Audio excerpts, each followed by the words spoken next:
ನಮಸ್ಕಾರ, welcome to TV Kannada. Rakshita ಎಂದ ತಕ್ಷಣ ರಕ್ಷಿತಾ ಎಂಬ ಹಾಡು ಒಮ್ಮೆ ಕಿವಿಯಲ್ಲಿ ಗುಣುಗುತ್ತದೆ. ಈ ಸುಂದರ ಮೊಗದ ಚೆಲುವೆ ಕನ್ನಡ ಚಿತ್ರರಂಗದಲ್ಲಿ ಮಾತ್ರವಲ್ಲದೆ ತಮಿಳು ಮತ್ತು ತೆಲುಗು ಚಿತ್ರರಂಗದಲ್ಲಿಯೂ ಕೂಡ ತಮ್ಮ ಛಾಪನ್ನ ಮೂಡಿಸಿದ್ದಾರೆ.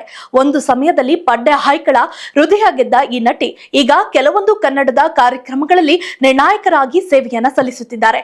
ರಕ್ಷಿತಾ ಈ ಸಿನಿಮಾಗಳನ್ನ ನೀಡಿ ಈಗ ನಟನೆಯಿಂದ ದೂರ ಉಳಿದಿದ್ದು ಮಾತ್ರ ಫ್ಯಾನ್ಸ್ಗೆ ನಿರಾಸೆ ಮೂಡಿಸಿದಂತೂ ಸುಳ್ಳಲ್ಲ. ಹಾಗಾದ್ರೆ ರಕ್ಷಿತಾ ಪ್ರೇಮ್ ಅವರ ಜೀವನದ ಹಾದಿ ಹೇಗಿದೆ ಎಂಬುದನ್ನ ಈ ಸ್ಟೋರಿಯಲ್ಲಿ ತಿಳಿಯೋಣ. ಹೌದು, ರಕ್ಷಿತಾ ದಕ್ಷಿಣ ಭಾರತೀಯ ಚಿತ್ರರಂಗದಲ್ಲಿ ಅತ್ಯಂತ ಜನಪ್ರಿಯ ಹೆಸರನ್ನ ಹೊಂದಿದ್ದಾರೆ. ಚಿತ್ರರಂಗದಲ್ಲಿ ತಮ್ಮ ಪ್ರತಿಭೆ ಮತ್ತು ಮನಮೋಹಕ ಅಭಿನಯದ ಮೂಲಕ ಲಕ್ಷಾಂತರ ಪ್ರೇಕ್ಷಕರ ಹೃದಯವನ್ನ ಗೆದ್ದಿದ್ದಾರೆ. 1984 ಮಾರ್ಚ್ 31ರಂದು ಮುಂಬೈನಲ್ಲಿ ಜನಿಸಿದ್ದಾರೆ ಇವರ ತಾಯಿ ಮಮತಾ ರಾವ್ ಮತ್ತು ಕನ್ನಡ ಚಿತ್ರರಂಗದ ಹಿರಿಯ ನಟಿ ಮತ್ತು ತಂದೆ ಬಿಸಿ ಗೌರಿಶಂಕರ ಖ್ಯಾತ ಚಿತ್ರೀಕರಣಗಾರರು ಆಗಿದ್ರು.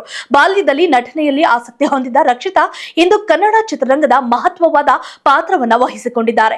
ರಕ್ಷಿತಾ ಅವರು ಶಿಕ್ಷಣ ಮತ್ತು ಸಂಸ್ಕೃತಿಯ ಮೇಲೆ ಕನ್ನಡಿಗ ಕೌಟುಂಬಿಕತೆಯ ಪ್ರಭಾವ ಹೆಚ್ಚಿತ್ತು. ಬಾಲ್ಯದ ಹವ್ಯಾಸಗಳಲ್ಲಿ ಪುಸ್ತಕ ಓದುವುದು ಮತ್ತು ನೃತ್ಯ ಕಲಿಯುವುದು ಪ್ರಮುಖವಾಗಿತ್ತು. ಚಲನಚಿತ್ರ ಮತ್ತು ಕಲೆಗಳತ್ತ ಆಸಕ್ತಿ ಪ್ರಾಯಶಃ ತಾಯಿ ಮತ್ತು ತಂದೆಯಿಂದಲೇ ಬಂದಿರುವುದು ಸ್ಪಷ್ಟವಾಗಿದೆ. 2002ರಲ್ಲಿ ಅಪ್ಪು ಎಂಬ ಚಿತ್ರದಿಂದ ಕನ್ನಡ ಚಿತ್ರರಂಗದಲ್ಲಿ ಪಾದಾರ್ಪಣೆ ಮಾಡಿದ್ರು ರಕ್ಷಿತಾ. ಅವರು ದಿವಂಗತ ಡಾಕ್ಟರ್ ಪುನೀತ್ ರಾಜ್ಕುಮಾರ್ ಅವರ ಜೊತೆಗೆ ನಟಿಸಿ ತಮ್ಮ ಸಿನಿ ಪಯಣವನ್ನ ಆರಂಭಿಸಿದ್ರು. ನಂತರ ಈ ಚಿತ್ರದ ತೆಲುಗು ಮತ್ತು ತಮಿಳು ರಿಮೇಕ್ ನಲ್ಲಿ ಕೂಡ ನಾಯಕಿಯಾಗಿ ನಟಿಸಿದ್ದಾರೆ.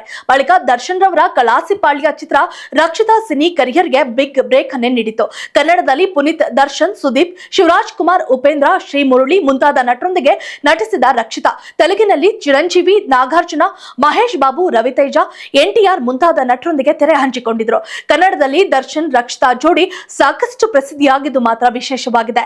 2007ರಲ್ಲಿ ಪ್ರಸಿದ್ಧ ನಿರ್ದೇಶಕ ಪ್ರೇಮ್ ರನ್ನ ವಿವಾಹವಾದ ರಕ್ಷಿತಾ ಅವರಿಗೆ ಒಬ್ಬ ಪುತ್ರ ಕೂಡ ಇದ್ದಾನೆ.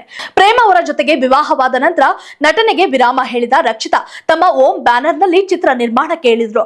ಶಿವರಾಜ್ ಕುಮಾರ್ ಅವರ 100ನೇ ಚಿತ್ರ ಜೋಗಯ್ಯ ಸಿನಿಮಾ ನಿರ್ಮಾಣವನ್ನ ಪ್ರೇಮ್ ಪಿಕ್ಚರ್ಸ್ ಅಡಿಯಲ್ಲಿ ನಿರ್ಮಾಣ ಮಾಡಿದ್ದಾರೆ. ಇದೇ ಬ್ಯಾನರ್ ನಲ್ಲಿ ಪ್ರೇಮ್ ನಟನೆಯ ಡಿಕೆ ಚಿತ್ರವನ್ನ ಕೂಡ ನಿರ್ಮಿಸಿದ್ದಾರೆ.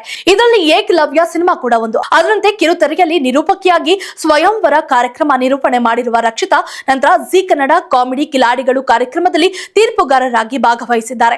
ಅದಂತೆ ರಾಜಕೀಯದತ್ತ ಒಲವು ತೋರಿದ ರಕ್ಷಿತಾ ಪ್ರೇಮ್ 2012ರಲ್ಲಿ ಶ್ರೀರಾಮುಲು ನೇತೃತ್ವದ ಬಿಎಸ್ಆರ್ ಕಾಂಗ್ರೆಸ್ ಸದಸ್ಯೆಯಾಗಿದ್ದ ರಕ್ಷಿತಾ ಕೆಲವು ಭಿನ್ನಾಭಿಪ್ರಾಯಗಳಿಂದ ಪಕ್ಷ ತೊರೆದು 2013ರಲ್ಲಿ ಜೆಡಿಎಸ್ ಪಕ್ಷಕ್ಕೆ ಸೇರಿದ್ರು. ನಂತರ 2014ರಲ್ಲಿ ಬಿಜೆಪಿಯಲ್ಲಿ ಸಕ್ರಿಯರಾಗಿ ಕಾಣಿಸಿಕೊಂಡಿದ್ದಾರೆ.